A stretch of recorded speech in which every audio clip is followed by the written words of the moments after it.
Од утре министерката за финансии Кочовска ќе почне да бара пари од банките за брзата пруга. Од околу 15 на финансиски институции, меѓу кои има и познати имиња, ќе се обиде по поволни услови да обезбеди 1,9 милиарди евра за изградба на пругата од Табановци до Гевгелија. Проект нема, но за да се обрати до банкарите доволна била физибилити студијата од неколку страници. Рокот за доставување на понудите од банките најверојатно ќе биде до крајот на јуни.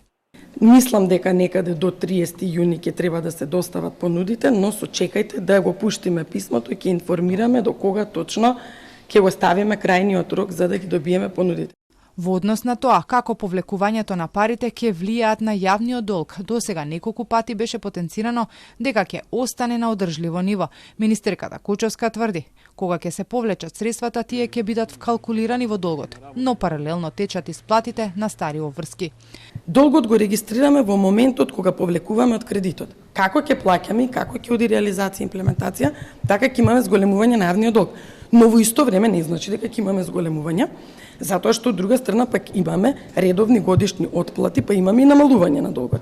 Во физибилити студијата пишува дека 8,8 милиони евра би чинел 1 километар и тоа е најниската цена за изградба на брза пруга во регионот, но ако се појават непланирани трошоци, тие заедно со експроприацијата и надзорот би биле уште 10% од вредноста за изградба, па така може, а и не мора сумата за пругата да достигне и 2 милиарди евра.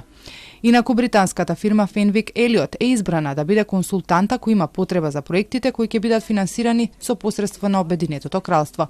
Планот е освен брза пруга да се модернизираат болници, да се изгради и клинички центар.